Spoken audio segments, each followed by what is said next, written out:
Hi, everybody. Welcome on this spring afternoon. We're coming to you from ESD 113. This is Structured Literacy Interventions Book Study, and it's March 20th, like Alicia said, hard to believe. And this week we're bringing you Structured Literacy Interventions for Oral Language Comprehension, which is very interesting because when you think about oral language comprehension, it's about teaching students to understand what they hear. And that is at times complex and something that's not easy to do, but we're going to jump into it today.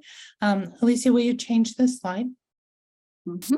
And today, we'd like to start off by acknowledging that our region is on land that was forcibly removed from the Nisqually, the Cowlitz, Puget Sound Salish, Quinault, Shoalwater, Chehalis, and Squaxin Island people.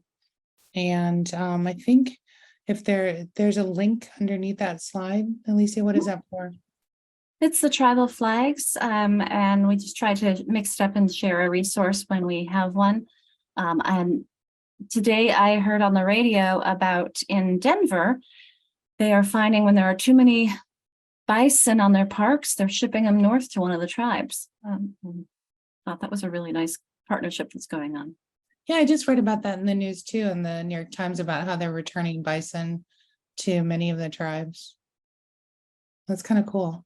Yeah, and I've spent some time on this, like in a rabbit hole, looking at the different tribal flags. It's fascinating.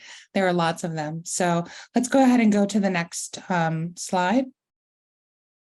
We also acknowledge the pain and trauma from over 400 years of racism in the United States. We stand with our communities of color, especially those who identify as and or are categorized as African American. We also acknowledge the intersectionality of those who identify as people of color and individuals with disabilities.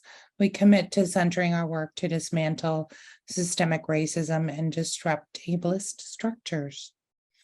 I put a resource in there as well about, I'm going to make myself a note, a new resource for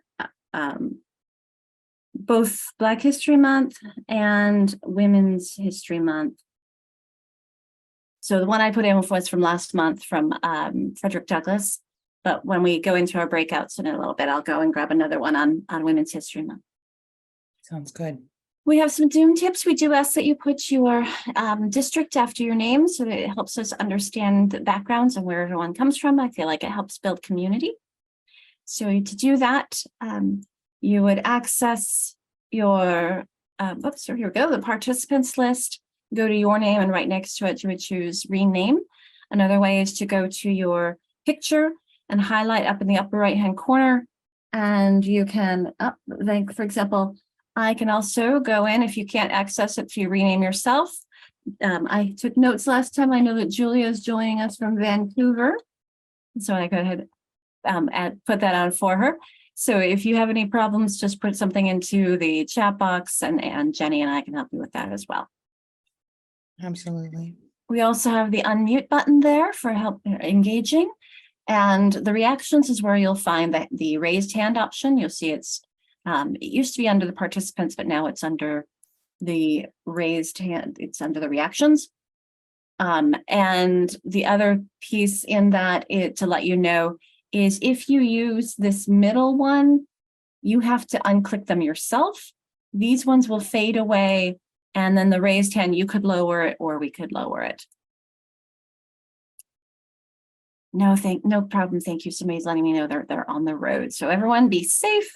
I'll just make a note so that we make sure that you're in a big enough room, Andrea.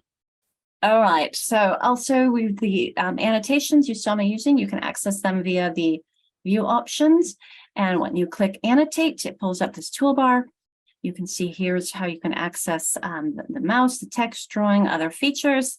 And then this button format will change the color of what you're drawing with. All right, our teaching and learning beliefs. So I think that today I usually highlight courageous leadership requires a growth mindset. which I strongly believe. But today I want to highlight building relationships, impacting positive change.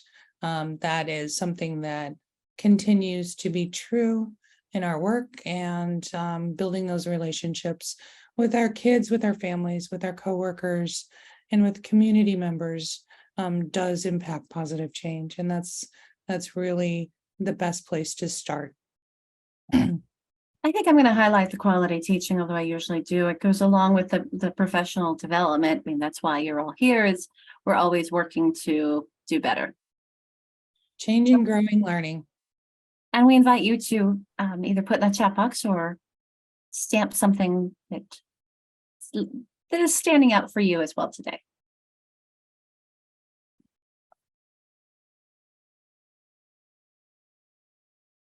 Dawn, are you from the Archdiocese of Spokane, Dawn Manfred?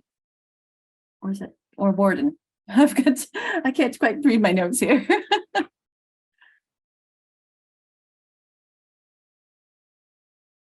Well, some hearts come in. The professional development piece. Sorry, Diocese No. of Spokane. All right, is that one?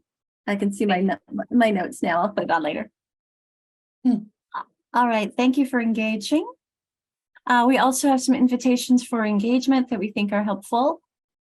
It's just as reminders for us all to engage, whether it be using technology or doing whatever we need to do, and hence the giving ourselves and each other grace. It's crazy times, right, isn't it? And we know that if you're driving, please be safe. They refrain from judgment and share openly. I think it used to be non-judgment zone, trying to putting them into more active verbs. And so I think that for me, it's listening with an open heart and also speaking so that others can gain, and we can learn from each other. All right, here are some ways that we'll be engaging today. We'll have breakout discussions, we'll have chat, and we do have a Jamboard. I'm going to put it into the chat box for you. Anything you'd like to add, Jenny? Not for this one, no. All right, let me get that into the chat box for us. Okay, this is where we've been and where we are today. So today we're focusing on structured literacy interventions for oral language comprehension. And boy, it just does encompass a lot of different skills and structures and a lot of different linguistic formats. And so we'll talk about some of those today. And next time we meet, we'll be talking about structured literacy interventions for students with reading difficulties, which Alicia and I were talking earlier today about how that's kind of what this book is about. So we'll visit that next time. But Isn't that what we've been doing? right. I read the whole thing quite a while ago, but I'm going to have to go back and say, what were they? I think they're looking more at the interventions piece. It'll be interesting to go back and revisit that. Okay, so today we have throughout this time, taking some moments with ourselves and our participants and who we are, the materials, the book. So one of the things, as we're talking with introductions, we do ask that you either put into the Jamboard if it's already there, or put into the chat. Let's make sure we just kind of take a moment to see who's here with us. If you haven't yet put in your role or the hopes and dreams or hopes and goals, oh, yes, Katie, well, and I'll go through all that right now on sessions that you weren't able to attend. So earlier on, when I put the attendance link in, I put in this link to their structured literacy interventions book study resources, what I should put, but it's also just resources from the book study. And I'll grab that again for those of you who might not have missed it. So there's the attendance list and the resource list. And we try to put all of the resources that we share in the session into this as well. So it's all in one place. Thanks, Brittany. So that's where the warden was. There we go. I need to put that up there with you. So you'll see that these are all the introductions, all the information. I do not we've had some technical issues. So sometimes we have a video of here's a session recorded from chapter 4. We had a session recording from chapter 5, but we didn't have from the earlier ones. We've had some turnover and changes in our policies and procedures around here, and so we're still adjusting to that. However, you will see a full hour video from the Pennsylvania book studies for each chapter with the authors.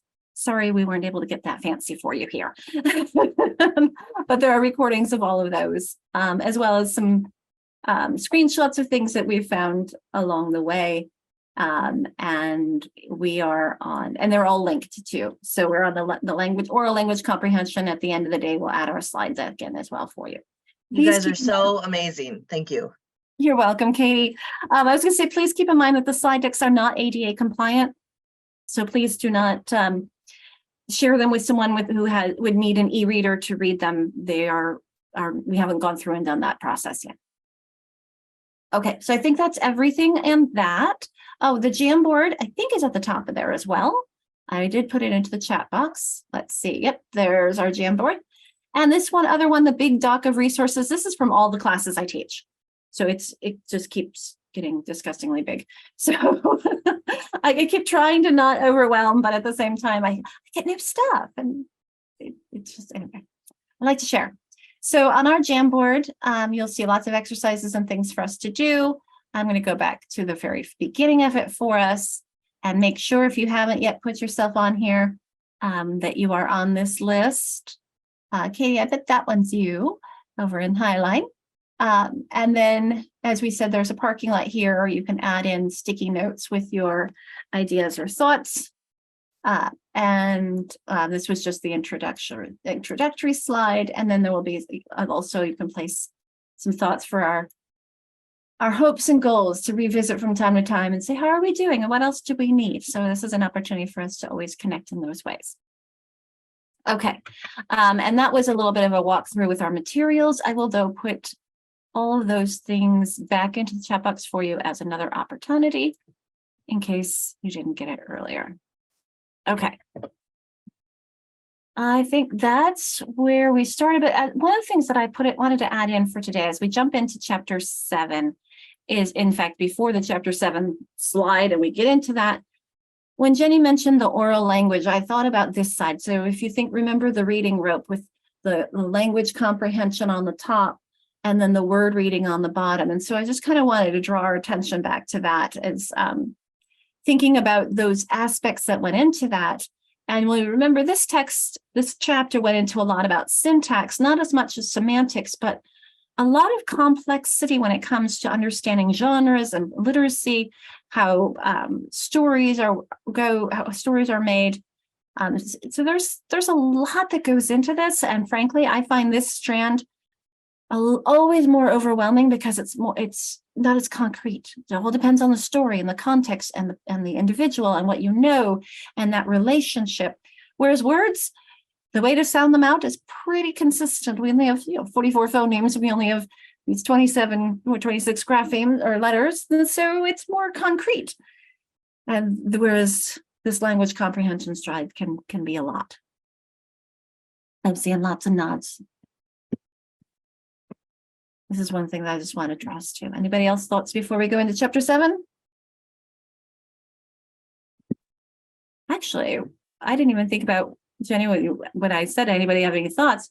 Looking at the series, let's just take a moment and say, is there anything that's been tickling your mind, or you've been thinking about the other chapters that you want to bring up, or is somebody else who wasn't here for a chapter, is there something you'd like to mention or thought on a chapter that you missed? Let's just take a look for a moment. Is there anything we want to revisit before jumping into chapter 7?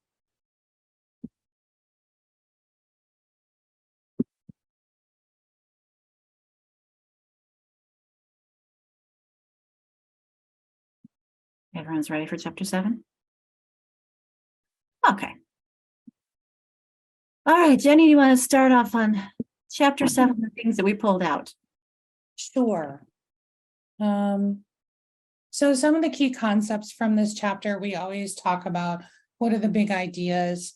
Some of the things that we pulled out from chapter 7 was that serious language and reading impairments, you can't always tell. They're not always observed in children who have good phonological abilities and appear to be reading well. And sometimes as in the case with some, not all, multilingual students will decode just fine, but they won't understand. And so you've got students like that in the category that's addressed in this chapter. And they talked about students with mixed reading difficulties and with specific reading difficulties from the first chapter in this chapter. So those are the kiddos we're targeting here, and that we might miss them. But we also have one of the things that Alicia pulled out was literate language has a high proportion of low frequency words, complex syntactic forms, and abstract ideas.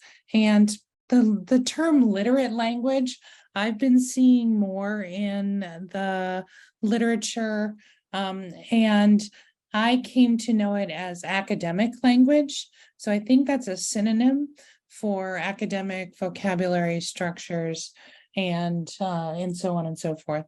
So we have to remember that that academic language is kind of a different game. It's not like your social language where all your words are going to be tier 1 words. I am happy today.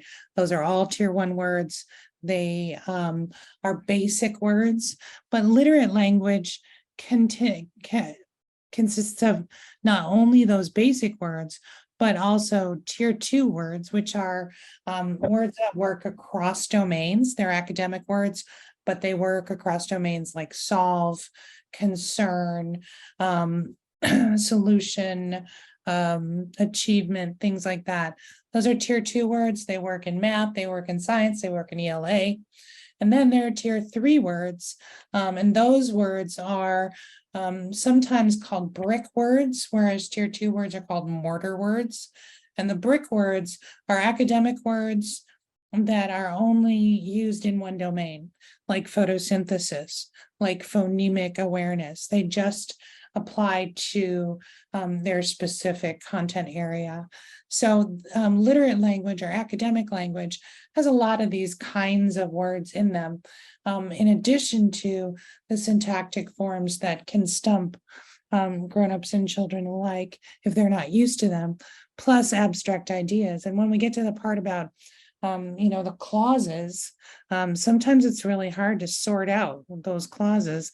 And if there's a referent in the sentence, it's also sometimes hard to pick that out. So I think that was a good one to include in the key concepts. And so when we're talking about academic language, we have to pay attention to not only the word level, but the sentence or syntactic level and the discourse level. And we'll be talking more about that today. Right. Well, and so I pulled out a few other quotes, and I'm thinking about that narrative comprehension weakness, often coexisting with poor narrative expression. And one of the things that stood out to me was the correlation with their difficulty expressing themselves and their difficulty understanding comprehension. And as we all know, we've seen kids with that's not always the case. You may be able to express yourself or struggle more with expressive than receptive, but we do see that often coexisting. And that one of the other things that I liked with this one, on the second one, was the cause and effect relationships. And that cause and effect relationship, I think, is really something that many of us don't think about, those connections. And I think that that's an important piece that I remember, particularly from one of my doctoral courses, looking at relationships of how is this connected to this, doing a lot of mind mapping. And that's one thing that I remember we did at Chartwell, was lots of mind mapping for the kids to help them see those relationships. And then those cohesive words, it's kind of like what Jenny was just talking about a moment ago, is what ties them together. And I was just looking through, I'm trying to find something for a training tomorrow, and found a whole page of just different conjunctions and explanations of what they mean. And I'll pull that out as well for us to visit. Jenny, do you want to talk about the developmental assessment piece? No, I don't. I'm ready to. So this talk about it. So this came from early in the chapter when they said these are the pieces, these are the language domains that when we're talking about oral language, we want to make sure we're understanding and assessing for. And I will say that especially when it comes to syntax, I've seen so many people say that's a harder one to assess. These ones are much harder to assess than the top ones. The semantics, it's an understanding. Do they have the vocabulary? Do they understand morphemes? Do they understand phonemes? But this was early on in the chapter when they were mentioning that these language domains. And the reason why I pulled it out is that I said, I feel like we need to make sure that we're understanding all the aspects of oral language, what the words sound like, what they mean, how we use them together, how we put them into larger units. And so that's one of the reasons why I pulled this piece out. And try to find where it was early in the chapter. This was in the beginning when they mentioned the assessment issues. So they talked about these, and they talked about using a descriptive developmental approach. And these are the 5 domains that are essential for listening and reading comprehension. And then they went on to related skills, background knowledge, inferencing, comprehension monitoring, perspective taking, and those specific features of literate language, as well as the cognitive abilities of attention, auditory processing, working memory, processing speed, executive functioning. So I know there's a lot here. I pulled this all out actually from one chapter, but I wanted to see it in bulleted form rather than narrative form. I thought it was easier for my brain to work around. I don't know if that's you. What about you? But this is the second paragraph on page 138. Both of these lists, the one on this one and these two. And I think it was useful for me when I saw these because it helps me understand that there is so much. This is very, very complex. And there are a lot of things for us to be supporting and thinking about our struggling readers. Look at that processing speed, executive functioning, the auditory. There's so much that's going on here. Comprehension monitoring. This is why Louisa Moats' teaching reading is rocket science, because I usually dabble in that word reading domain, but this language comprehension, there is so much here. So I'm just going to pause for a moment and see if others are reacting the same way when I'm just like, wow. Each of these words implies so much. I'm seeing some facial. Katie, what are you thinking? Well, I was just thinking about it was one of the I'm pretty sure it was in this training and one of the first ones where we looked at like 4 different ways of describing the science of reading and learning and reading difficulties. And one of them said that like the 2 parts of the reading rope, not the language comprehension, it's word recognition? Is that what Word recognition is often mastered by like 3rd to 5th grade. The language comprehension continues your whole life. And it's a reminder that it's so complex. And I don't know, I'm just thinking about kids I work with who either because they grew up speaking they spent their early years speaking a different language, or depending on the literacy levels of their parents, are trying to catch up so much with their English comprehension skills. And it's hard. In a way, I feel like it's harder than teaching them like to decode, Oh, tremendously. Decoding is concrete. I can teach you to decode the word, but it's hard to figure out, do I like flip the vowel?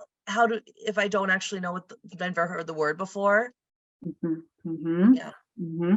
Well, and I think of, for example, executive functioning, so many of these pieces, they don't develop until you're in your 20s.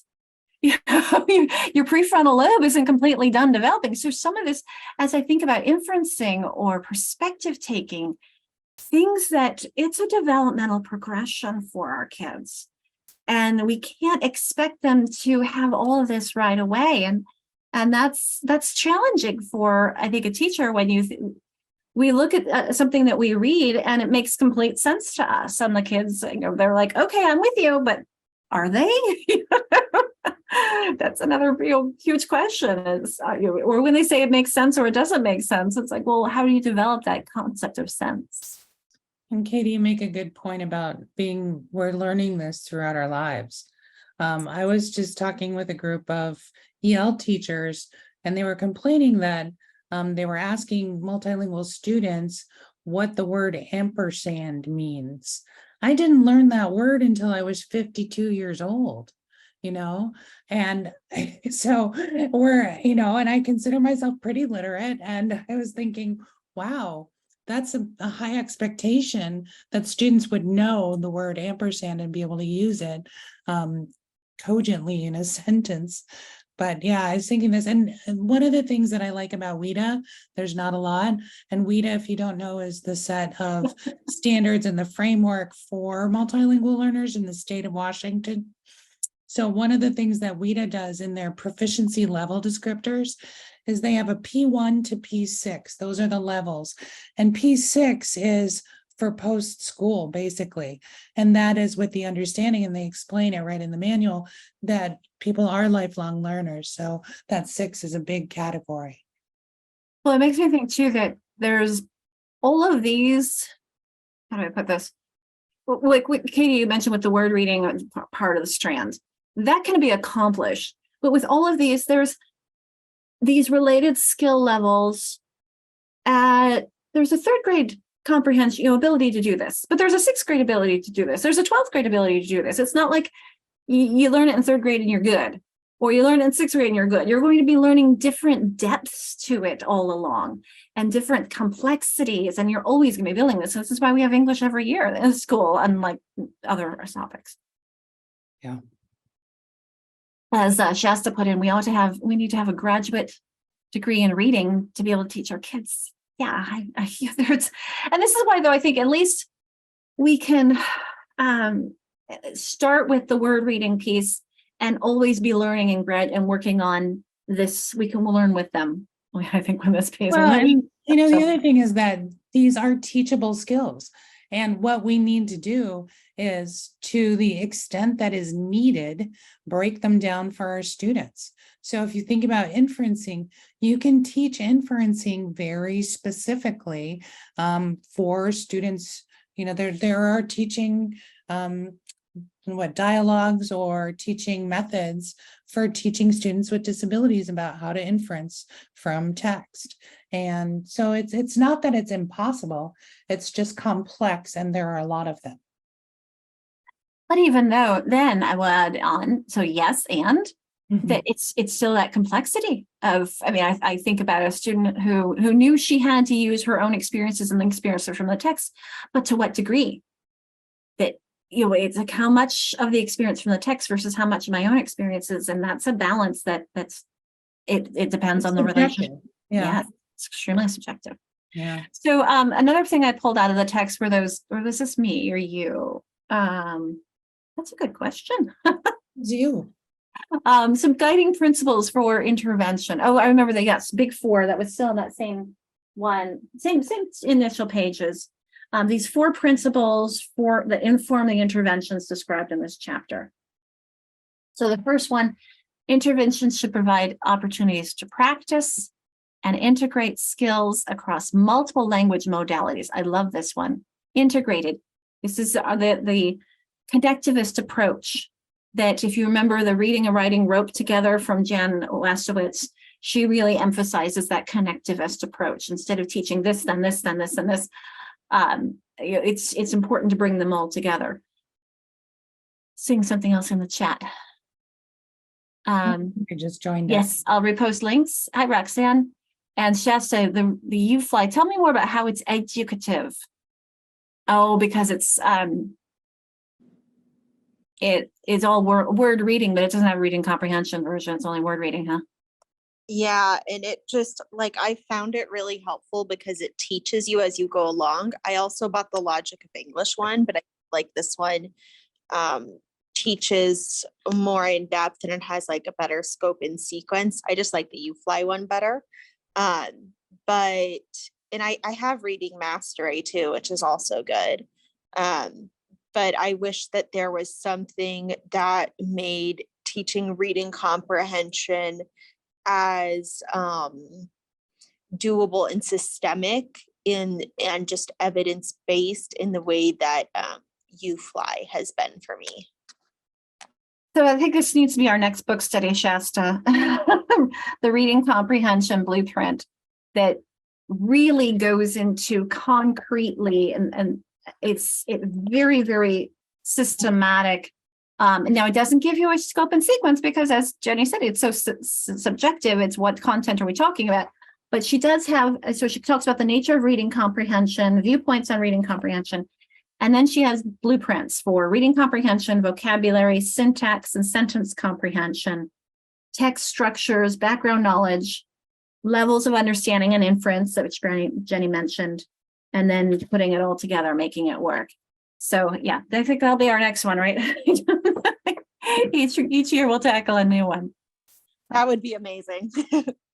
Yeah, Nancy Hennessey's, her stuff is amazing. So let's look at the next one. Interventions should help students with comprehension weaknesses to improve their understanding of literate language, which Jenny was talking about, literate language, that more formal language style that characterizes classroom discourse and written language in textbooks. I like this one too. Narrative skills serving as a bridge to proficiency with literate language. So starting with what you know, that's one of the reasons why so many of our programs start with a narrative and then move, because maybe if once I get comfortable with this and then I start building to the more complex skills. Oh, Carrie, thank you. You do know about the amazing comprehension toolkit. It's got some great comprehension strategies. Thank you. Because somebody asked the name of the book, Katie, The Reading Comprehension Blueprint, Helping Students Make Meaning from Text by Nancy Lewis Hennessey, with a foreword by Louisa Moats.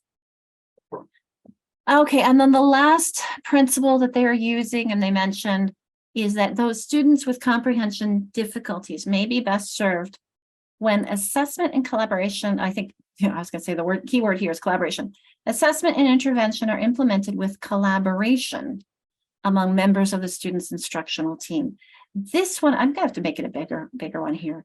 I mean, we talk about collaboration so often, and this is why, too, you'll see the shift in the dyslexia guidance by OSPI to really talking about aligning tiers of instruction so that we have everybody working together and we're all on the same page, so that you don't have the tier 1 doing something completely different than tier 2, which is some complete, Katie, I'm sure you've seen that. We all have. We won't name names, but these are just the full 4 points that they pulled out. And Jenny I did click. See, I know I clicked twice. Jenny pulled out these, and I think it's an important, something we kind of grappled with a little bit today. Do you want to talk about it, Jenny? Sure. So one of the ways that we sometimes look at language comprehension is through this expressive mode. That's how language goes out of our bodies. So it's speaking and writing is the expressive mode. And then there's the receptive mode, which is listening and reading. The authors propose for a moment shifting to looking at language at a sound and word level, and then at a sentence and discourse level. And it actually makes sense of the way that they look at the interventions in this book. They talk about sound and word levels, and they also talk about sentence and discourse levels. But I think what I was going to look at was, not sure what's on here. Yeah. Let's go ahead 2 slides, please. This one? No, 2 slides. Yours, that one. This one. Okay, so this comes from one of my colleagues at the AESD, and this is talking about, again, WIDA, and about how we look at language. And this was the first time that WIDA made sense to me. And what it does is it takes a look at discourse in 3 different areas. And it talks about organization. And if you look at the description under organization, it talks about providing information through an introduction, facts and details, and a conclusion. If you look at that, that is a description of explaining something or informing somebody about something. So that's one of the main areas in WIDA: to explain, to inform, to narrate, and to argue. The organization is important at the discourse level. And so you can measure discourse through these different ways according to WIDA. One is organization, another is cohesion, and another is density of language. I'm going to go back up to organization for a moment. So as I said, number one kind of describes inform or explain. And you can match all of this up to the Common Core standards. Another one is telling a story via a beginning, middle, and end. And that one is to narrate. That's what we do with story grammar. Tell a story through a beginning, a middle, and an end. And then the third one is arguing a stance via a claim. And so that really corresponds to argue. And the cohesion piece is about connecting ideas. And that also really applies to this whole chapter, because one of the things that's really addressed very deeply in this chapter is cohesive words, like conjunctions, okay? And they talk about cohesive devices like repeated words, synonyms, pronoun substitutions, and connectors. Then they talk about density of language. So when they're talking about discourse, language discourse, they're talking about it in these three different ways: organization, cohesion, and density. And then, so that's the discourse piece. That's a big, large. And if you think of discourse as exchange between listener and speaker, or reader and writer, then that's what the discourse is. And then sentence level, what they talk about at the sentence level in WIDA is they talk about simple sentences, compound sentences, and complex sentences. And so those are actually listed within the proficiency level descriptors in WIDA as something that you want to focus on. And if someone's only using simple sentences, you want to get them to use compound sentences and then complex sentences. And it kind of describes that. We'll take a look in just a moment at what that looks like. And then the other dimension that they talk about is the word or phrase dimension. And that's about precision. And what one of my colleagues did, and I think I want to go down. Yeah. Shall we do that? Let's see. Yeah, I guess not. I don't have that train. We took the train slide off. I didn't take any of your slides out.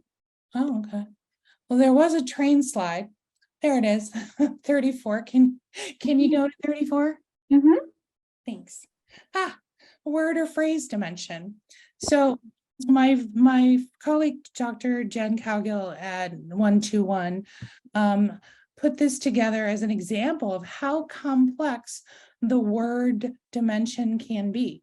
And she took one word and she took the word train and she used it in a bunch of different contexts. And so this might be an examination of a one word at the word level, and how kind of vast those polysemous words make our universe, right? So we've got a bridal train, you've got training your eye on the subject, training the camera on a subject. You might train your sights on a goal. You might have a train of thought. You could say, this is going to be a train wreck, right? So there's a figurative sense of it, like, metaphorical. You can train your hair, you can train a puppy, you can have a mule train, all that kind of stuff. So this is what we look at in terms of the word level. Let's go back to, I think it was, oops, no, this one. Yeah, dimensions. Can you go to 32? I'm going to reorganize those slides. It's not 32. No, I'm not ready for 32. All right.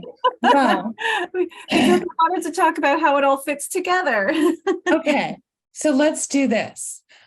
Let's go back to then 24. And yeah, I don't know how those slides got so far apart from each other. And let's have Alicia take it over for a moment.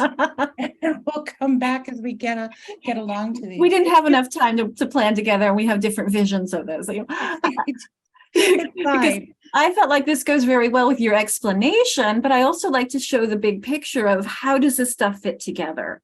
Yeah, so you mentioned that word feature And this came from Leo Van Leer, who was a second ESL professor for people to become ESL teachers. And I think it's useful for us to see that larger unit of discourse, which is made up of, like, yours went from the large unit on the top, the discourse, and then broke it down to the word level. Whereas this is saying, okay, discourse is the largest level there on the bottom, breaking it down to phonemes at the top, which are, again, these smallest units of oral language. But I think it's interesting to how the overlap. Notice how we have discourse, it being texts and utterances and clauses, and look at the pieces we have to think about is stress and rhythm intonation. I mean, Shasta, when she mentioned the complexity, we think about how we stress it, how the rhythm of our language. Then when we talk about grammar, it affects the textual level, the utterance level, the clause, the phrase, the words. I mean, it keeps getting smaller and smaller. It goes up. So I was just putting this into a visual to go along with what you were saying. I added in also, again, another visual from the Dyslexia Advisory Council. You may have seen this before as more of a pyramid, but people didn't like that because of the MTSS pyramids. So we're added on, but this is where we are framing is that oral language piece right at the bottom. This is that understanding the complexity. This is where we'll find the syntax. Of course, it contributes to our semantics. It contributes to our reading and writing fluency. That's the syntax and understanding of the complexity of oral language understanding is that base, that frame. Do you agree, Jenny? You look skeptical. We also added this in, or I added this in, because when Jenny said it ties to the Common Core, this is looking at the progressive skills by grade. And these are the pieces, and this is something we can get. I can show you what page to look for in the Common Core.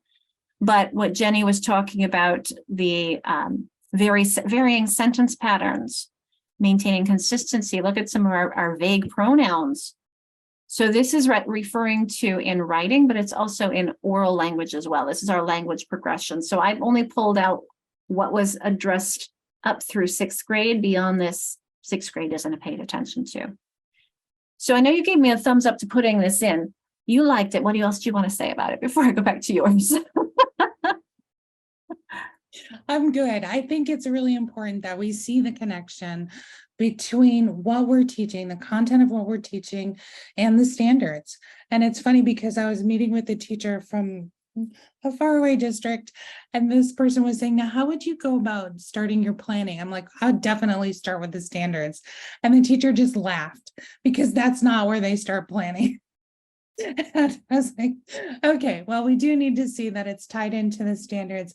And it's a great, what it is for me, it's always a rationale. So I think of teaching and instruction as something that we want to be congruent. And if you have shapes that are congruent, they are the same size, they are the same shape. And you can fit them right over the top of each other and they blend into one another. And so I think of congruency with instruction. So when you're teaching something, you need to have it congruent with the standard, and what standard you pick, the activity that you teach on should be that standard, and the practice that you provide should also be that standard. Your assessment should also align and be congruent with the standard. So I like to see everything hermetic and nice and in a neat stack. And this is one way to help that happen. Okay, so this is what I was talking about with WIDA before. And you can see that the Common Core standards are referenced here. So it's another way to look at what we do when we're teaching about language in the classroom. And this is just another way to look at what I was telling you about in the discourse dimension. When you have an argument, and one thing to know about WIDA, if you don't, is that argue, inform, explain, and narrate are the big ideas in all content areas. And that's how WIDA goes about teaching and describing content for ELA. So one of them is argue, and right there in that discourse dimension, it said introduction and claim, evidence and reading, reasoning, and a conclusion. And so it tells you what an argument is and how to, what the pieces are, and we can put together how to teach that. The same with inform and explain, and the same with narrate. I went over that before, so I won't spend a lot of time on it right now, but I just wanted to show you that information arranged in a slightly different way. Shall we go on? Sure. The next thing we were talking about was the tricky types of sentences that they were referring to. We did have the practice somehow after. We're going to talk about the tricky types of sentences, and then let you pay attention and look at those together. Yeah. So these are 4 that were called out in the text. So again, moving in that discourse level, what makes it difficult? What makes discourse complex for our kids is the syntax that we're using. So passive voice that Jenny's going to talk about in a bit is difficult. The complex sentences with temporal or causal conjunctions, those are very difficult. The embedded relative clauses, we're going to go into all of those. I mean, they did it in the text as well, but we'll talk about it together as well. And then if you have 3 or more clauses. And so this is where you get into what are the different kinds of sentences. So is it a simple sentence? We pulled out, this is a slide from my grammar deck. Is it a sentence that's simply kind of one thing, one or more things, and doing one or more things? And that's what we call one independent clause. I actually have to put the, I'm going to annotate these. William Van Cleve, where I got some of this, likes to use I's with serifs because they don't tip over. Versus a dependent clause will tip over. It can't stand alone. So the independent clauses, I need my little serifs here, is simple. It's simply one thing, one person doing one thing, or 2 people doing one thing, or one person doing 2 things, or 2 people. You get the idea, but it's simply subject verb. You've got that independent clause. The example that I was going to say is Joe waited for the train. One person doing one thing. Joe waited, or Joe and Mary waited, Yeah. or Joe waited and slept, or he waited and waited, or waited and complained, or Joe and Mary waited and complained. But you have they're both doing those same things. Versus if I said Joe waited for the train and a coordinating conjunction, he got sick. I don't know. The train was late. There you go. Thank you. Or because of the Train was late. Yeah. but the train was late. So we get these Right. are ways that we can a compound. We have the simple, and then we have a compound, which is combining 2 of these independent clauses, either with a coordinating conjunction, a fanboy, which we'll talk about in a moment, or with a semicolon. Those are both 2 complete thoughts to complete sentences that we're combining. And then the complex we'll talk about in a moment after we get into those. What are those coordinating conjunctions? We call them fanboys. Remember your fanboys? I see Bethany smiling. Bethany, what are the fanboys? You want to unmute? No, it just made me think of BTS, which my kids are currently crazy and talking about all the time. BTS? What is that? It's a Korean boy band that all teenage girls are fanboys. crazy about right now. Well, I already gave one of them away when I said and Jenny said but. Who else remembers our And for and nor but or yet so? He waited at the train station for he didn't want to be late. He waited at the train station, and the for is kind of an old-fashioned one. I should put parentheses around it. We don't use it as much anymore. He waited at the train station and the train was late. He didn't, the nor is a harder one, but the train was late, or he waited at the train station, or he wasn't happy. Or, those are the nor and the or ones are complicated on that. But the idea with the fanboys is that they're called coordinating conjunctions because they're both equal levels. You have 2 complete independent clauses that you're combining with that. Then we get into the complex sentences, which is when you have a dependent clause. But notice that a dependent clause could be at the beginning, in which case I'm going to set it off with a comma, or it could be after my independent clause, which I don't. So notice how I have ID Independent, dependent, no comma. DI, I do need a comma. So notice the first one, the race was called off because it was raining. Subject, verb, it was.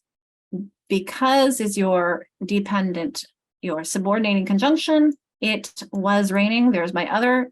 This one cannot stand it by itself, whereas this one can. Because it was raining, comma, the race was called off. We tell kids don't start a sentence with because they usually forget this piece. They just say, because it was raining. Oh, because it was raining, what happened? Yeah, it's not a complete thought. Because it was raining is incomplete because it's starting with that subordinating conjunction. Because even though after, unless, until, so these will all start those dependent clauses, which is kind of complex for kids, isn't it? Yeah. So here's the example from Joe. While he waited at the train station, Joe realized that the train was late. What? Did you memorize that? I was going to say, here are your examples. I am reading my examples because we're going to pass them now. So when we looked at the discourse dimension, remember we had argue, inform, explain, and narrate. At the sentence dimension, we've got 3 options: simple, compound, and complex. And so here's an example of a simple, a compound, and a complex sentence. Here we can go on. Notice, well, I'm just noticing that the first one, notice this is a dependent, comma, independent. Uh-huh. And the second is an independent, this one's an ID, independent first, and then the dependent, no comma. All right, so the going on is we created a practice for you. We've pulled 4 sentences from the book. These were in the, what do you call these things? Application activities. This was activity number 1. But rather than, you don't need your book with you because we're going to share screen while you're in our breakout room. And in your breakouts, take a look at these sentences and talk about them. Are they, so in fact, don't look at the book because it has the answers. But you can look at them afterwards if you want. You can also talk about whatever else has struck you so far in the book that we haven't addressed, and then we'll talk more, some more things that we've addressed, and then we'll give you practice time. So these are 4 sentences from that activity, and I'll make the breakout. Jenny, are you making breakout rooms? You want me to do it? You do it. You're much better at it than I am. Then will you talk about what they should be talking about with these sentences? Yes. So these, first of all, are from the anchor text of Charlotte's Web. So you might recognize some of the names and topics. And what you're going to be looking for is whether they are simple, compound, or complex. And how do you know? If it is a complex sentence, talk about independent and dependent clauses, see if you can identify them, see if you can provide your partners in your breakout room with a rationale for why there's a comma or no comma there. And which one would be the hardest one to teach? So we're identifying simple, compound, and complex, and how you know. And then which one would be the most complicated, like the most likely to be misunderstood by a student? Okay, so our breakout rooms are ready. I'm going to Okay. pause the recording. Jenny, you think about 8 minutes? With Oh, yeah. we've got rooms of 3 or 4. Yeah, That way let's- they can have some time to talk to. sure. Okay, so, all right, so I resume recording. Let's have a conversation about these sentences. We can label them, we can chat about them. Which one would be the most difficult? What did you all talk about in your breakout rooms?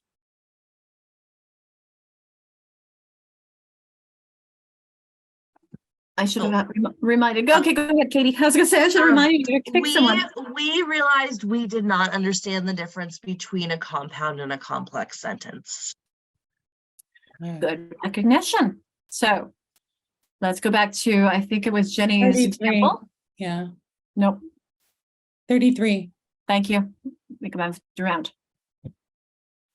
So the complex has an independent and a dependent. Actually, I'm going to go to this one. The compound is simply 2 independents together. The complex has this one. a dependent clause. So looking at Jenny's example, notice how the compound, let me label these. We have a subject and a verb. And that we have another subject and another verb. Joe waited, the train was late. So I have two independent clauses because Joe waited for the train. That's an independent clause. It can stand by itself, right? This is an independent clause and another independent clause. And I've combined them both with a comma and a coordinating conjunction, one of my fanboys. So that's my ICC. Here I have a dependent clause while he waited at the train station. That can't stand alone, can it? So again, subject verb, he waited. Joe realized subject verb, here's another, it's a clause, but this one could stand alone, couldn't it? This first one could not.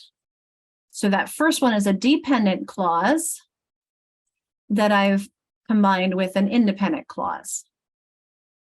Here again, Joe realized that the train was late, subject verb, that's an independent clause. While he waited at the train station, here's another subject verb. And that one is a dependent because of the while. It can't stand by itself. So one that has to start is an independent clause and a dependent. Whoops, that's not a D. You get the idea. So let's go back to our examples. Actually, I jumped and we have a couple of other dependent clauses. I'll show you some more. I was going to put them in a different place, but I'll put them here. These are all dependent clauses that these are starting with. So these are complex sentences starting with a dependent, comma, independent. And I love how I use this to illustrate meaning and the complexity of these clauses, because if you read these to yourself, I can see Katie's doing so. Think about how these sentences differ in meaning by just changing that first word. From one of the things that they talked about this chapter was temporal, the time, while I studied. After I studied is again temporal time. Before I studied, temporal time. Because I studied, there's a causal. Why did I do it? Why did she run screaming through the house? Because I studied. That stinks, doesn't it? Although I studied, Jenny, what would you classify that? That's not causal or temporal. No. Whenever is temporal, but although it's kind of a causal, but it's like it's not there's no cause there, but it's unfortunately, even though I was studying, she did this.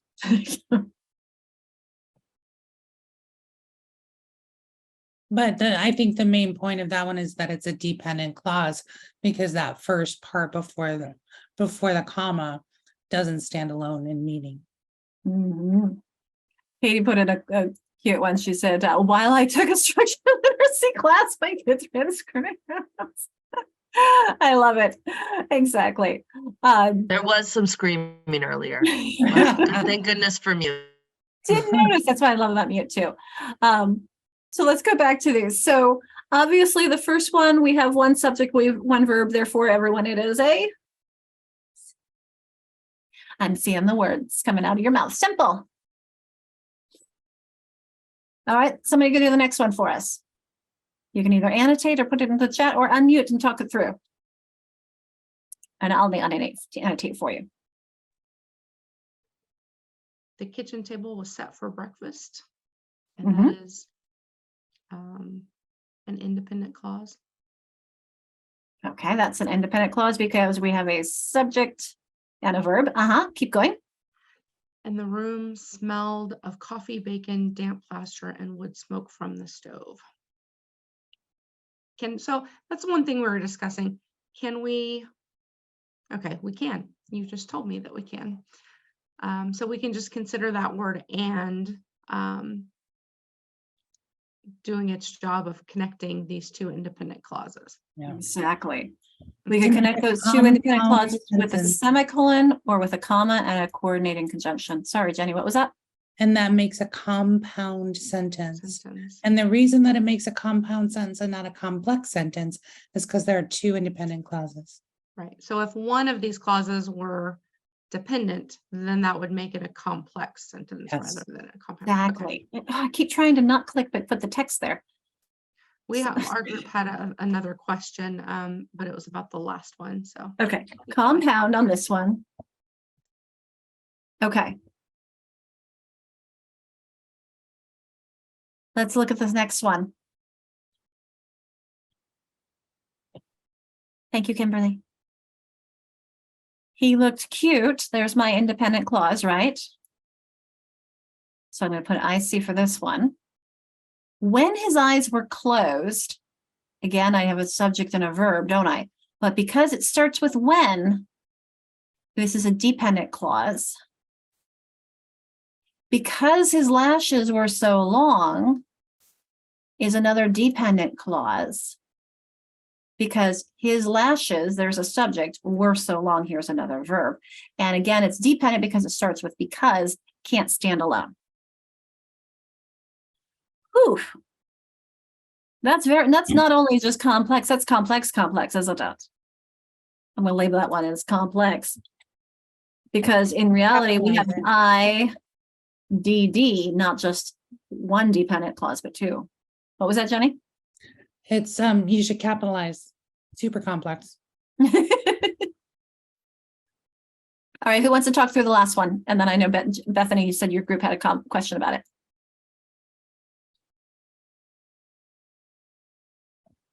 it was just really my question. So Go ahead, take it away. the word when, Mhm. I was like, well, if we just take that word away, then we have Mr. Arable return to the house half an hour later, and we could make that an independent clause. But when that word is there, but then you answered my question earlier with, yeah, we can't really just take words away. That word's there to stay. You can't. I mean, the connectors aren't attached to those clauses. Like here, my connector is attached to it in when and because, but my coordinating conjunctions aren't because I have two independent clauses that could stand alone. They're equally weighted. But his eyes were closed is about when he looked cute. And his lashes were so long is why he looked cute. So those are depending, they're supporting, they're not equal level as you see in the kitchen table set for breakfast, the room smelled of coffee bacon. Those are pretty equal level. But because I have the when or the because or those subordinating conjunctions, they're not equal level. They're telling me more about that independent clause. Does that help with that? That does. Thank you. Okay, so we have a when clause. So that would be a dependent. Notice we have the comma and we have an independent. This is complex, isn't it? Well, okay, yes, this is complex sentences, but this is complex stuff, isn't it? So I'll Yeah, put the- and I think one of the things that we didn't show yet, and I apologize if the order was my fault, but it talks about temporal and causal connectors being parts of complex sentences, and that's now 35. Alicia, not on my version. There we go. there we go. Mhm. Hey, this is Andrea. Will you go back to the other slide real quick with the sentences? I have to find it. There we go. So why wouldn't there be commas around the dependent clause in sentence 3? So he looked cute, comma, when his eyes were closed, comma, because his lashes were so long. So you could, I think in that case, Andrea, what I would say is having the give me a second. I think where I'm going with this is I would going to add on one more is if we talk about relative or adjectival conjunctions, these ones become a lot more clear on that comma or not the comma. Is notice how I'm saying the topics which are irrelevant are ignored because this is not important to this sentence. Versus if I say the topics that are important are discussed, it's not so, it is important, so I'm not going to put the commas around it. So that's something that I was thinking about with the one you were just asking about. Maybe go back to that one, is that we are talking about, he doesn't look cute all the time. He looks cute when his eyes are closed. So if I said he looked cute when his eyes were closed, because his lashes were so long. It sets it aside more. Okay. So it reduces the importance. But we're talking about the fact that maybe he doesn't look cute all the time, but he looks cute when his eyes are closed. Because Okay. All right. so putting those commas removes. I mean, that would be my explanation. Jenny, your thoughts? I always thought whenever you had a dependent clause, you used commas in order to set it aside from your independent clauses. So that's interesting. But Well, okay. I think I see, he looked cute when his eyes were closed as one Yeah. thought. You know, and if Yeah. there's a comma in between, he looked cute, comma, when his eyes were closed, that doesn't make sense to me. But Grammarly's Because always, it's temporal. I know, Grammarly's always telling me I use too many commas anyway.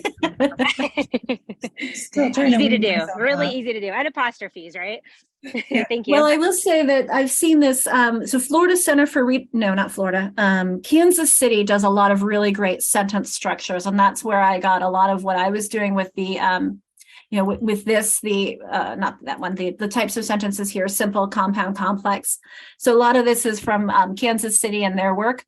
But I also have a handout that I'll put into the chat box for you from William Van Cleve, and he's got a fantastic book called Writing. It's right here.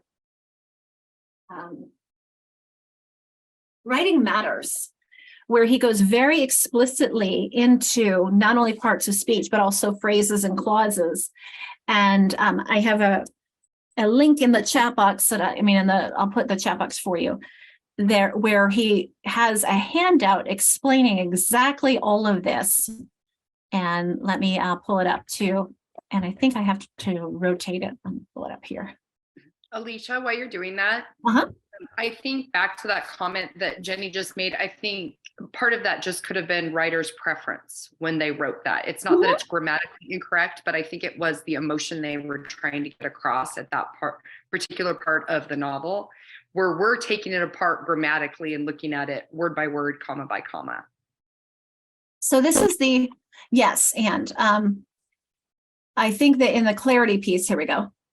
This is how I've learned it, is that when you have that dependent clause starting, like if you had started, what was the example in that one? Because his, what was it? When he slept, his eyes were, was it something with, was that practice sentence? Oh, he was cute when his eyes were closed because his lashes were so long. So if we started with when his eyes were closed, he looked cute, we would put a comma because we're starting with that dependent clause. It sounds weird. When his eyes were closed, he looked cute.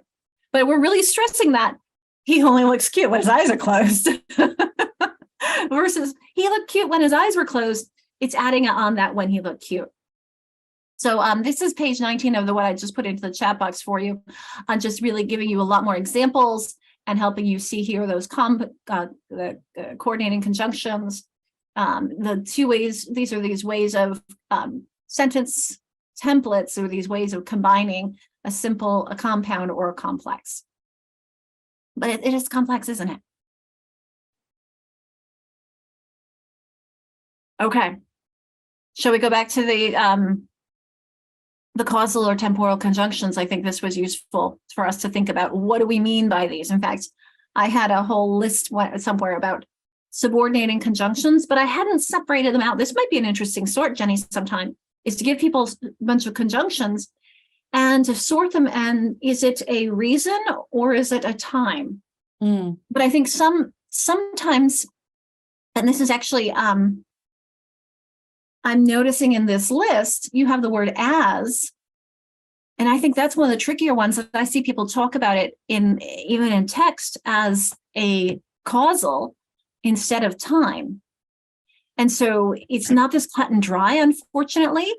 I think, yeah, it would be great if people used as just as time, but they don't. And doesn't that refer to when you're doing something? So as he was falling to the ground, his life passed before his eyes. So that's like something happening at the same time. Whereas down below in causal, the as a result is the as use. So they're used in both. And there's another one down there, so as to. And so those are, you have to sort of pay attention to the nuances of that. But I have seen people use as by itself as meaning causation. And I always push back and say, this isn't clear. Let's not use as causal, because it gets confusing, because most of us think of as temporal. Complicated, isn't it? Because I definitely agree with you, Jenny. I want as to be temporal, but sometimes I see it used as causal, and I push back and say, please don't. But I'll go back to those, again, those relative or adjectival. When I showed this earlier to Jenny, and I thought, well, she said, who uses whom anymore? And both she and I, of course, raise our hands. But again, it comes to, these are still showing clauses. Who likes to read? In this case, who is the subject? And likes is my verb. So the boy who likes to read comes here daily. It tells me about that boy. Versus the girls whom he likes is again describing the girls. In our language, we tend to say the girls he likes. So, and I always learned it as you use who when it's like nominative, or when there's no direct object, right? And then you use whom if there's a direct object. So the girls whom he likes those girls, but the boy who likes to read, it's referring to the boy himself. Mm-hmm. Exactly. Well, and what I also, we look at language change, and last time I think we talked a little bit about prescriptive versus descriptive, or that was last week when I was talking about grammar. And when I hear, one of my pet peeves is when I hear people say, oh, the kids that were sitting over there, or the kids that were blah, blah, blah. No. Who? Those kids who? Yeah, I have the same pet peeves. Who, yes. We're talking about people. That and which are for objects, and who and whom are for people. Yes. Look up our posts, right? Okay, so that was kind of on the phrasal. We talked about words last time when we talked about vocabulary. Then we talked about the phrases and the clauses. Now we're moving into those discourse level interventions. And this is where it could get really, really, really more complex. That's what we needed, right? But they did give us some pieces to look into as to how to support this. I pulled out the lists of the grammar, narrative story grammar, and Jenny, you had some examples that you wanted to share too about story grammar. Yeah, I wanted to share an example from when I was doing a summer school project, and I had 4 different classrooms and kids of different ages, and the teachers who were in the classrooms, as part of the summer school, they read to the kids a storybook every day, and this was kids K through 6. And so each of the different grade level areas was required to do story grammar. So what we did was we had 5 questions, and we color coded them. So the questions were always the same color. So the first one was, who's the main character? What is the setting? What is the problem? How did the story end, and how did the main character feel about it? Okay, so those are, I mean, basically you can dice those in different ways if you want to, but story grammar tells main character, setting, and problem and resolution. That could be it. Anyway, so what we had the teachers in each of the rooms do was, from the storybook that they were reading that day, they would copy on the copier a few pages of the pictures, because they were all storybooks. They were K5, K6, and they would cut them out and use them. And so what we did was kind of a questioning with the kids, and we would put all the pictures on the ground and have the kids come up, and the kids could choose whatever they wanted to do, but they had to tell why they picked a certain picture and why they put it where they put it. And then the teacher and the kids had to agree that it belonged there. And so they did this every day. And so they identified the title of the book, the author of the book. Those were just at the top. And then these story grammar questions in different colors. And what we did was we made long rows for each question. And every day after they put the story grammar onto the big piece of butcher paper, they would draw a vertical line down it, and then the next day they would make another one. So they would say, remember, yesterday the title of our book was this. What's the title of our book today? And we'd put the title up. And then they would put pictures and would say, okay, who's the main character? Why did you put that there? I put Shy Charles here because the name of the book is Shy Charles. And often the title of the book will convey who the main characters are, stuff like that. So anyway, what you end up with are these giant columns of story grammar where they've compared at the end of the summer school program, they compared like 16 storybooks to one another. And they were able to generalize that story grammar so well. And so they knew what main characters were. They knew why they were main characters, because the book was about them, or because they appeared on nearly every page, because, and so it was a really wonderful way to generalize story grammar over time. And the kids got really good with it. Then at the end, we asked them to write their own stories based on what they had learned about the components of a narrative in their summer school program. And it worked really well. And the kids loved it. The kids just loved it. It was brilliant. And we could go up and write things on there. We could put sticky notes on it. We could label. We could do all kinds of things. And it just was very effective, I think. Thanks, Jenny, for that. I was just looking up what they talked about with the story narratives. I think that they had included that because of the complexities on narratives. Go ahead, Heather. So I'm curious about that, the columns. You said it went through how many different things of the story, just the parts of the story, or did it go? There were five questions. Oh, 5. Okay. So there was 5 columns that they had to go through and work on. No, each column was a story. So the first question went at the top. The second question went right below it. The third question, because we read left to right. And Got so, you. yeah. So the storybook was like up at the top, and then each question down below, they answered it. Yeah, and then we'd make a big line, and the pictures would look different, so it helped them kind of keep track of the different stories. But it was a great way to generalize that information. They were very fluid with it, and they were kids who'd been invited to summer school because of problems and comprehensions and comprehension. Well, I could see you could add on to it, like you could put theme, and you can put all other elements into it that would allow the students to expand their. And it's a great way to differentiate. You're Yes. absolutely right, because then you can say, oh, Joey, you finished your assignment early. Why don't you go and do 3 labels on the story grammar? And that was a great way to do it. And then somebody would go help them.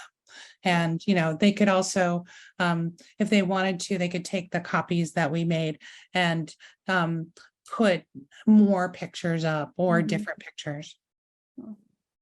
So what were the 5 you said? You said character setting, I'm conflict trying to resolution. remember. I'm going to look on my other computer. Okay. I'll be right back. So I'm just, as she's doing that, I know that one of them was resolution. I'm trying to pick different colors. I don't know how many colors I have here. But to illustrate, Heather, I think what she was talking about with those columns were, I'm sharing the whiteboard now, right? Okay, so she would put the title across the top here, and then do it again. So each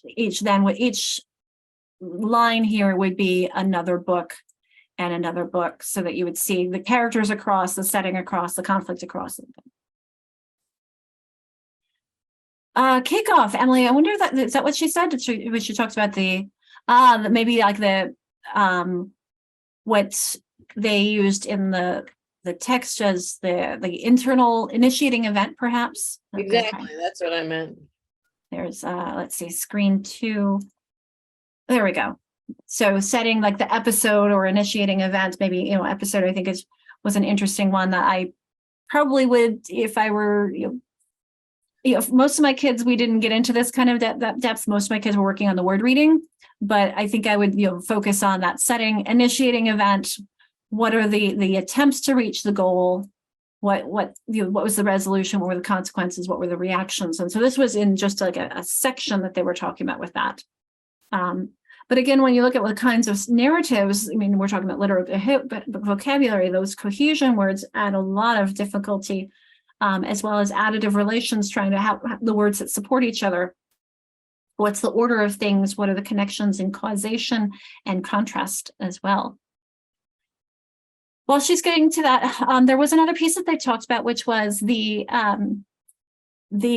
narrative development. And I thought this was interesting in how they contrasted or compared the understanding of kids, the way kids understand and comprehend stories to how they tell them. So this is through their oral narrative development. So notice how we were said in the beginning, we have characters that setting basic actions. They just kind of describe things in the beginning. And it isn't until grades 1 and 2 that they start talking about these abbreviated episodes instead of, they move beyond chronology to beginning and causality. They start adding more like although and those cohesive words. Then they can have complete episodes by grades 3 and 4, and then elaboration and as they get into grades 4 and above.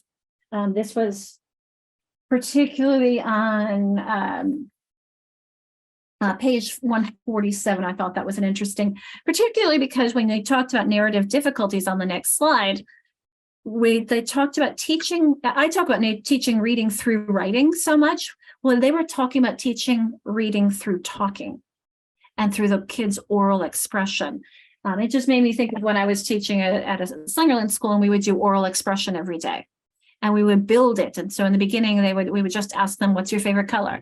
And then we would say, what's your favorite color and why? Now let's make sure you use although, or let's use, so you're building their complexity as you're building on working on getting them toward more complex expression as well. Jenny, did you find it? You're muted. I found something that says Shy Charles on it, so I'm excited, but I don't know. All right, we'll work on that. In the meantime, there was one other piece that they talked about was narrative instructional sequence. And this was on the following pages. This was their steps on page 150 through, this one's goes for a while. 150 through 154. With a really nice illustration, if you don't have your book with you, on in the midst of it, of kind of like what she's talking about, but this was going through with from Charlotte's Web, Wilbur won a special prize. Then how did he feel? What happened with that? What's the response to it? What happened that resulted in? So I think that really key here are those this, then, and then, suddenly, it resulted in, and finally. So those connector words are so crucial. And that's one of the things that as we think about mind mapping, it's the connecting words and how things connect to each other is a crucial piece of this process. So that's exactly what you're seeing here. Reading the text aloud, teaching narrative structure, grammar, relationships, the story grammar that she was talking about. Let's help make sure we think about the order and time and the cause-effect relationships. We scaffold that retelling, the episode structures. We're going to construct parallel stories, and then, of course, monitoring student progress along the way. Complex, isn't it? The one piece that they didn't go into a lot on the sentence level, going back there for a moment, because again, our order, we apologize, is crazy today. Because we do have a few exercises for you in a breakout room in a moment to talk about sentence level, is how do we teach sentence structure? So these are some examples that I have from another class I've taught on grammar of let's look at scrambled sentences and unscrambling them, helping kids complete the subject or the predicate, give them questions and have them, or give them statements and get them to generate questions, or the other way around, give them statements and have them generate questions that answer those, that they are answers to. Sentence combining is a huge, huge, huge skill. They did talk about that in the text. Expanding sentences by adding with a subordinate clause, remember although or until, adding WH questions, who, why, what, where. We talked already about joining those independent clauses with a coordinating conjunction, circling or underlining the sentence parts. So while she's looking for that, maybe we'll have that in the final discussion piece, Jenny. We're going to do our pause and reflect, but our practice time together. So I'm going to go to our practice and reflection. But it's also during this practice and reflection, we're going to give you a little bit of a longer time to not only look at the exercises in the chapter, we have some activities in the Jamboards, but talk about how do you see this in knowledge informing your practices? And actually that toward that end, that reminds me that when Jenny and I were talking, we wanted to ask you your thoughts on the narrative development pieces. My notes to myself were hidden about your faces, is the question of how do you feel like that this would be, knowing where they are in their stage of development, how would that be helpful for you in your teaching? We came up with that question or thinking about this because in the last exercise in the activities, they give an example of a student and they say, which stage is she? Where is she in their narrative development? And Katie, our reaction was kind of like, why do I need to know that? So it's a question for us to think about and think, how would that be useful for us at knowing where they are in that to help them with their instruction. So we'll have some pause and reflect time. And then the practice, there are two or three frames on the Jamboard. We have one that looks like this with sentence combining. You can practice on that. We also have sentence decompositions, which came from the text. So pulling apart the sentences rather than putting them together. And then I think I put one more in that I don't see here. So let me go to the Jamboard and take a look at that. Are there some good, oh, Katie, I didn't see anything referenced in the book. And every time I see questions on this, I think even Nancy Hennessy has said, no, there isn't really a good one. I remember from Nancy Hennessy's book. We'll work on that that's a good conversation for the breakout room and when we come back to as well. So Jenny's putting in her questions. I'm going to take us to the Jamboard. And the Jamboard is, let me get my mouse here over here. Seriously, mouse. There we go. Okay, so in our Jamboard, we have, going slowly, and while that's going on, we make the breakout rooms because we have lost some people. Let me move to room 1. I'm going to move Roxanne to room 1 as well. Okay, so in our breakout, our Jamboard, here is the practice we were just talking about. If you want to go back to that. Here is the sentence combining, and here is the sentence decomposition. Those are two that were called out in the text as well. As well, if there are other things that you want to talk about that came up in the text that we didn't bring up, those are your own reflections, ahas, questions, or things that came up in the text that Jenny and I didn't see. So I'm going to expand the time. So let me push pause on the recording. Go back to our whole group conversation. Representatives from breakout rooms sharing orally or via chat. Let's hear what you talked about. Who would like to start?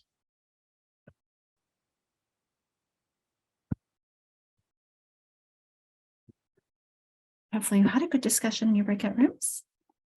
Are we sharing our answer to the discussion question or our answers to the prompts on the Jamboard? Whichever you'd like. How did it go? Did you enjoy your sentence combining? Were you able to come up with some good sentences? I thought these were good exercises. I was saying I'm so excited to potentially start using these at some points because this is just so different than last time I taught language arts in my district. Well, I'm hoping it's going to be so different when I go back to language arts because they were using Lucy Culkins and we didn't teach any grammar. Like, oh, this is fun. Like teaching combining and pulling apart sentences. I can't wait to do this. Well, it's funny because I used this last week. I did a whole day on grammar, syntax, and one of the things that I think about, or as I reflect upon the teaching I did, I thought, as a special ed teacher, when I did assessments, embedded in every writing assessment is a sentence combining exercise. But did I teach sentence combining? I'm not really sure. That's a good question. And we assess kids on it, but do we teach it? We just assume that they can, that they're taking these bits of information and putting it into one sentence. Or that they're picking up on how to do it from reading if they're Yes. strong readers, but we know not everyone does. just naturally pick it up and apply it to their writing. Does anybody have a fun sentence that they want to share, how they managed to stick all these concepts into one sentence? I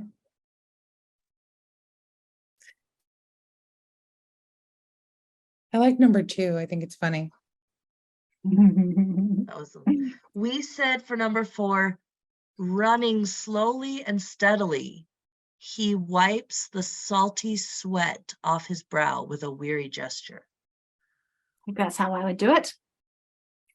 We had an interesting conversation last week, struggling with the fact that is the castle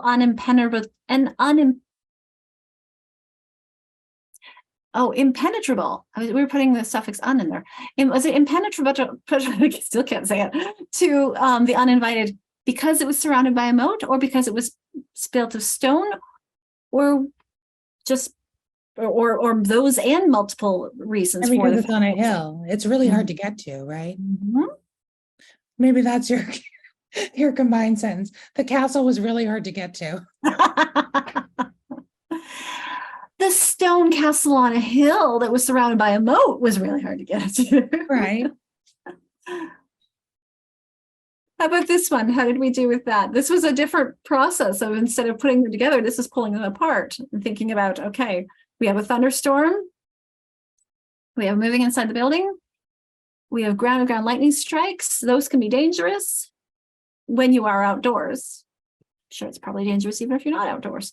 But looking at the complexity, and these ones actually came from the text.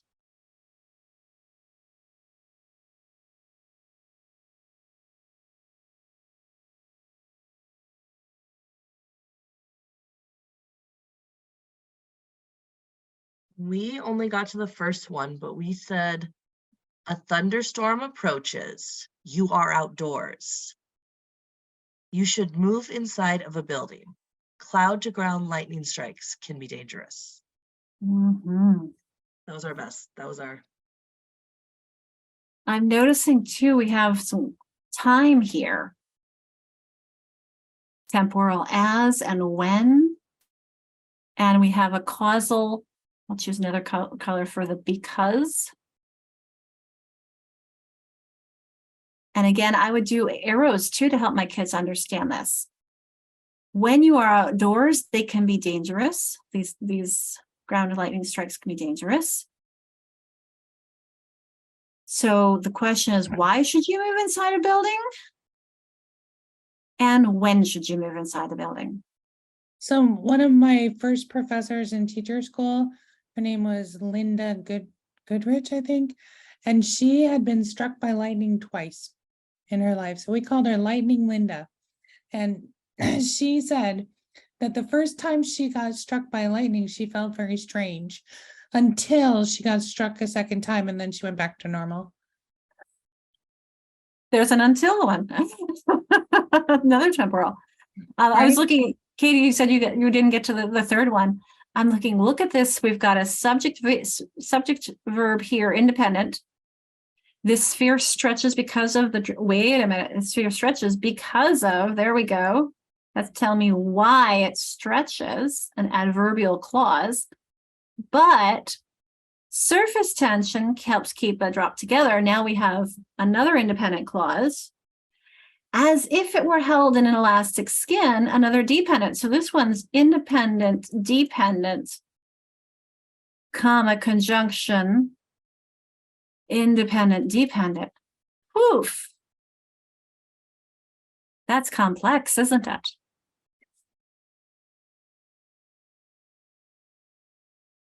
The poor kids have to read that, right? I felt sorry for myself when I was reading that example in the text.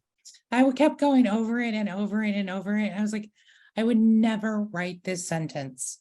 And I understand why we were looking at it, but it was very frustrating. But this is a typical sentence in a science text, isn't it? I know. Why we do this to kids? I mean, I get, it's as if it were held in an elastic skin. Why not make that a separate sentence?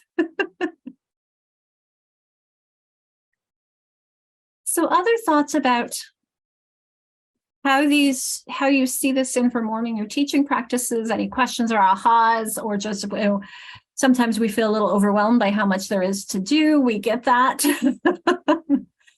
Something else you discussed in your breakout room, or something that's been kind of getting your attention since? It's our reflect and process part.